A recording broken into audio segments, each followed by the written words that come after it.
Assalamualaikum warahmatullahi wabarakatuh. Salam Om Swastiastu, Namo Buddhaya, salam kebajikan dan salam sejahtera bagi kita semua.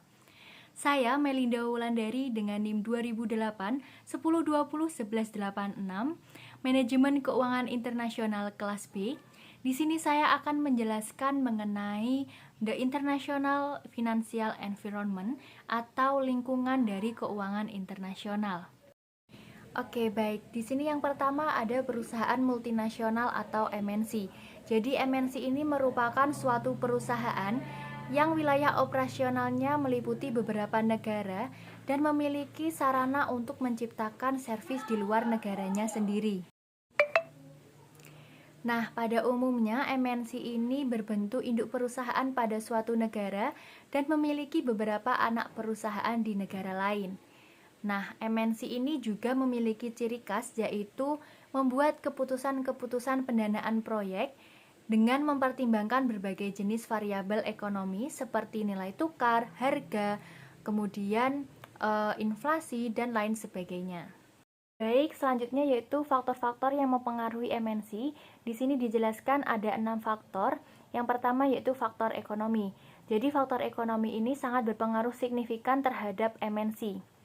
Pertumbuhan ekonomi global pada negara-negara tempat MNC tersebut berdiri akan berdampak pada permintaan produk dan layanan dari MNC tersebut. Ketika ekonomi sedang tumbuh, maka masyarakat akan memiliki daya beli yang meningkat dan juga hal tersebut akan berpotensi untuk meningkatkan penjualan dari MNC. Begitu pula sebaliknya, ketika situasi ekonomi sedang lesu, permintaan dapat menurun. Baik, faktor yang kedua di sini ada faktor politik dan hukum. Jadi lingkungan politik dan hukum di negara MNC berdiri itu akan memiliki pengaruh besar terhadap bisnis MNC tersebut. Kenapa? Karena kebijakan pemerintah dari negara tersebut dapat berpengaruh positif maupun negatif terhadap MNC tersebut. Misalnya nih, kebijakan yang mendukung investasi asing atau insentif pajak dapat mendorong pertumbuhan dari MNC. Namun, di sisi lain, kebijakan proteksionis, kemudian juga pembatasan perdagangan atau perubahan regulasi yang tidak menguntungkan dapat menghambat dari kegiatan MNC ini. Baik, selanjutnya di sini ada faktor sosial dan budaya. Jadi faktor sosial dan budaya di negara-negara tempat MNC beroperasi memiliki pengaruh penting dalam bisnis mereka. Kenapa hal tersebut terjadi? Karena perbedaan budaya, nilai-nilai preferensi konsumen, dan kebiasaan pembelian dapat mempengaruhi strategi pemasaran dan juga pengembangan dari produk MNC tersebut. MNC juga perlu memahami pasar lokal dan beradaptasi dengan preferensi konsumen setempat. Baik, di sini faktor yang keempat yaitu faktor teknologi. Jadi faktor teknologi ini berdampak besar pada MNC dengan berbagai aspek bisnisnya. Perkembangan teknologi informasi, komunikasi, manufaktur, dan transportasi memberikan peluang dan tantangan bagi MNC.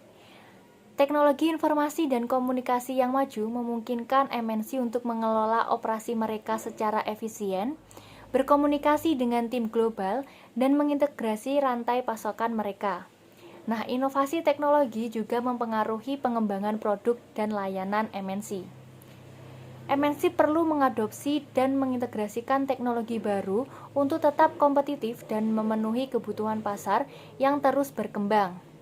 Nah, selain itu, teknologi juga memungkinkan MNC untuk memanfaatkan peluang baru dalam pasar global seperti e-commerce, pemasaran digital, dan ekspansi ke pasar baru melalui platform digital. Nah, jadi faktor yang kelima yaitu faktor lingkungan. Jadi, terdapat isu-isu lingkungan yang semakin menjadi perhatian penting bagi multinasional corporate atau MNC, seperti perubahan iklim, keberlanjutan, dan juga pengelolaan sumber daya yang dimana menjadi sorotan utama bagi MNC. Nah, pemangku kepentingan dan juga konsumen semakin menuntut praktik bisnis yang bertanggung jawab terhadap lingkungan.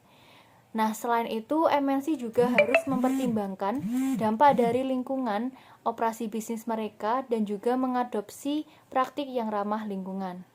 Nah, selanjutnya di sini ada faktor keenam, yaitu faktor kompetitif. Jadi persaingan di pasar global merupakan faktor krusial yang mempengaruhi multinasional corporate.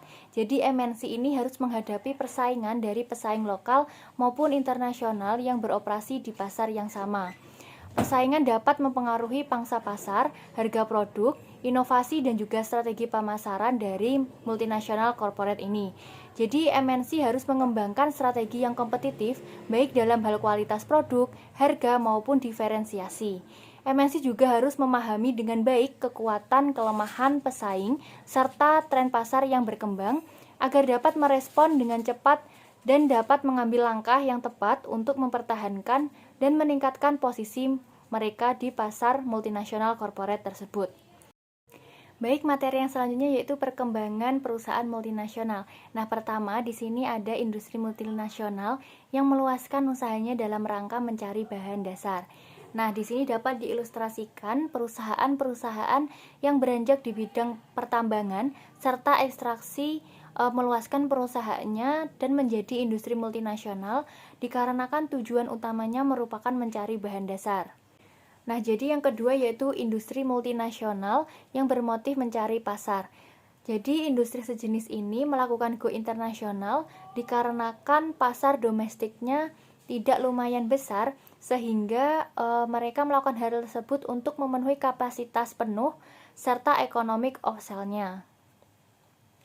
Nah, selanjutnya di sini yang ketiga yaitu industri multinasional yang bekerja dengan cara global dalam upaya untuk meminimumkan pengeluaran ataupun kerap disebut dengan cost minimize.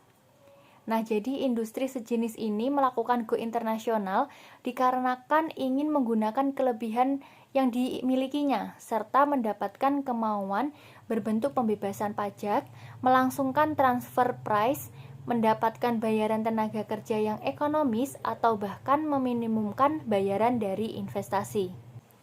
Baik, selanjutnya yaitu kegiatan bisnis multinasional. Nah, jadi yang pertama di sini ada usaha patungan, yaitu upaya patungan yang umumnya dijalani oleh suatu industri multinasional serta sesuatu mitra lokal. Nah, jadi industri multinasional yang berhubungan membawa kelebihan spesifik industri dalam pengetahuan, teknologi, ataupun modal, sedangkan mitra negeri tuan rumah dengan cara konvensional membawa wawasan mengenai area lokal. Nah, yang kedua ada proyek putar kunci, yaitu sesuatu proyek putar kunci, yaitu merupakan suatu bisnis paket yang mewajibkan industri multinasional membuat suatu sarana produksi serta membagikan pelatihan untuk tenaga kerja yang dibutuhkan untuk mengoperasikannya. Baik, di sini ada perlisensian dan pengaturan kontraktual. Nah, jadi mayoritas pengaturan perlisensian menyediakan pemanfaatan teknologi, paten merek bisnis, ataupun KSP yang lain dari suatu industri luar negara dengan perpindahan pembayaran atau imbalan. Nah, imbalan itu biasanya mencangkup pesan pembayaran minimal dan bisa jadi pula melingkupi suatu persentase dari pemasaran maupun keuntungan industri luar negara yang diperoleh dari pemakaian lisensi. Sekian pemaparan materi yang dapat saya sampaikan, kurang lebihnya saya mohon maaf. Wassalamualaikum warahmatullahi wabarakatuh.